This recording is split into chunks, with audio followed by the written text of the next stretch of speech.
नमस्कार साथियों, ये हमारा डिस्काउंट का आज 8th लेक्चर है। हमने इससे पहले 7 लेक्चर को कंप्लीट करवाया है। ये डिस्काउंट का हमारा आज 8th लेक्चर है और 8th लेक्चर का हमारा फर्स्ट क्वेश्चन है। कई बच्चों के कमेंट आए हैं कि कल सर आपने वीडियो अपलोड क्यों नहीं की, क्योंकि कल 2-3 दिन से हेल्थ इशू चल रहा है, इसलिए हम कल वीडियो को अपलोड नहीं कर पाए थे। ये हमारा डिस्काउंट का आज 8th लेक्चर है और 8th लेक्चर का हमारा फर्स्ट क्वेश्चन क्या है। किसी वस्तु के अंकित मूल्य पर 20% छूट देने से इसका जो विक्रय मूल्य है ना वो 24 रुपये हो जाता है।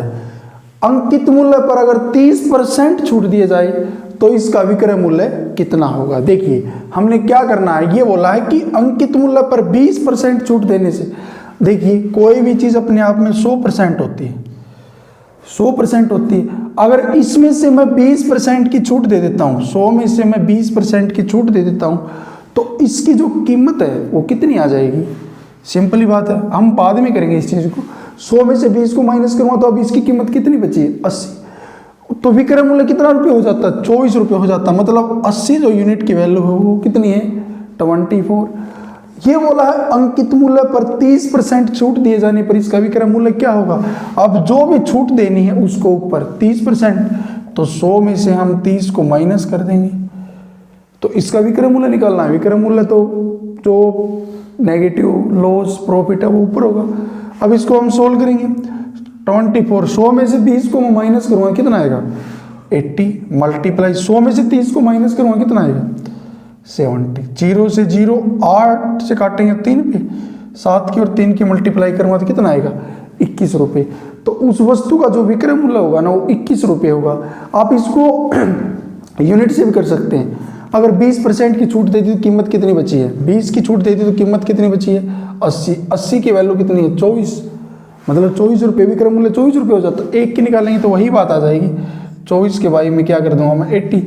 अगर 30% की छूट दी, अब 1 यूनिट की वैल्यू निकालेंगे तो 8 से काटेंगे, बट हम काट के दिखा देता हूँ। 8 से 10 पे 8 से काटेंगे तो 3 पे, 3/10। अब ये 1 यूनिट की वैल्यू आ गई। अब उसने बोला 30% छूट। अब 30% की छूट दे दी 100 में से तो कीमत कितनी बच गई, 70। 1 यूनिट की वैल्यू 3/10 है तो 70 की वैल्यू कितनी हो जाएगी, 3/10 गुना में 70। 0 से 7 दिया 21। तो उस वस्तु का जो विक्रय मूल्य होगा ना वो कितने रुपये होगा, 21 रुपये होगा, जो कि आपका बी ऑप्शन होगा वो बिल्कुल ही करेक्ट आंसर होगा। लास्ट टाइप का एक एग्जांपल और लेते हैं। अब की बार इसने क्या बोला है, किसी वस्तु के अंकित मूल्य पर अब की बार कितने % की छूट दी है, 40% की छूट देने से जो इसका विक्रय मूल्य है ना 42 रुपये हो जाता है। अंकित मूल्य पर 60% छूट दिए जाने पर इसका विक्रय मूल्य कितना होगा। देखिए हम इसको यूनिट मेथड से ही करेंगे। अब 100 माइनस, कोई भी चीज़ अपने आप में 100% होती है। अगर मैं 40% की छूट दे देता हूँ, 100 में से मैं 40 को माइनस कर देता हूँ, कितना आएगा, 60।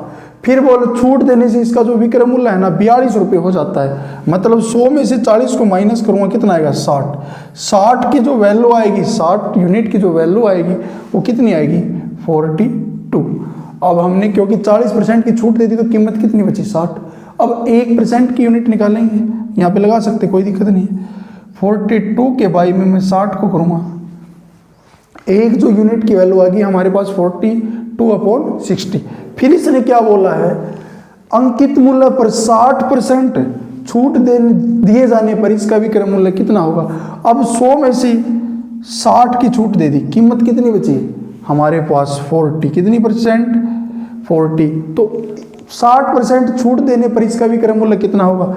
अगर 60% की छूट दे दी तो कीमत कितनी होगी, 40। 1% की वैल्यू कितनी है, 42/60। तो 40% की वैल्यू कितनी आएगी, 42/60 मल्टीप्लाई कितना हो जाएगा, 40। क्योंकि 40 यहाँ पे 60 की छूट दी थी तो कीमत कितनी बची थी, 40। अब मैं 0 से इस 0 को कैंसिल करूँगा और 6 से काटेंगे 7 पे, 7 4 जा कितना होता है, 28। उसने बोला है अंकित मूल्य पर 60% छूट देने पर इसका विक्रय मूल्य कितना होगा। अगर 60% की छूट देंगे तो उसका विक्रय मूल्य होगा वो 28 रुपीज़ होगा, जो कि आपका डी ऑप्शन होगा ना वो बिल्कुल ही करेक्ट आंसर होगा।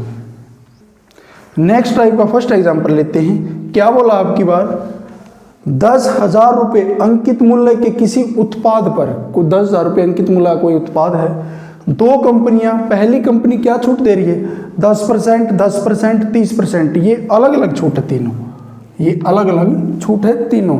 फिर क्या बोला है, और दूसरी जो कंपनी है वो 40%, 5%, 5% की क्रमिक छूट देती है।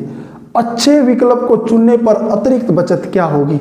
अब एक बात बताता हूँ, सपोज कीजिए आपके पास आप कोई भी सामान लेके आते हैं किसी भी दुकान से, आपको वही सामान 500 रुपये में मिले और वही सामान सेम आपको 400 रुपये में मिले, तो आप कौन सा सामान लेंगे, जो आपको 400 मिल रहा है, क्योंकि आपको वहाँ पे 100 रुपये क्या हो रहा है, बेनिफिट हो रहा है। तो इसी प्रकार ये क्वेश्चन क्या है, 10,000 रुपये अंकित मूल्य का अनुपात उत्पाद है, पहली कंपनी, किसी उत्पाद पर दो कंपनियां 10% की छूट दे दी, 100 में से 10 को माइनस कर दूंगा और बाई में 100, फिर 10% की फिर छूट दे दी, 100 माइनस 10 कीमत कितनी बचेगी, 90, फिर 30% की छूट दे दी, तो 100 में से मैं 30 को माइनस कर दूंगा, कितना आ जाएगा।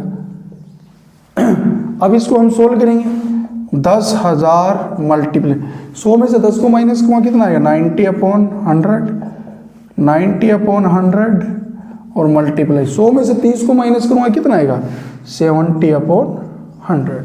अब इसको हम क्या करेंगे, काटेंगे, 2 जीरो से हम 2 जीरो कैंसिल करेंगे, इस 2 जीरो से इस जीरो, इस जीरो से इस जीरो को और इस जीरो से इस जीरो को। अब मल्टीप्लाई करेंगे, इनकी मल्टीप्लाई करेंगे, 90 की और 9 की मल्टीप्लाई करूँगा तो कितना आएगा, मैं 810 और 7 के साथ मल्टीप्लाई करूँगा तो कितना आया, 7 के साथ मल्टीप्लाई 30% की छूट दे रही, 7 जीरो 7 7 8 56। पहली कंपनी उस उत्पाद को कितने रुपए में, 5,670 रुपये में क्या करेगी, किसी उत्पाद पर दो कंपनियां 10%, 10%, 30% और 40%, 5%, 5% की क्रमिक छूट देती है।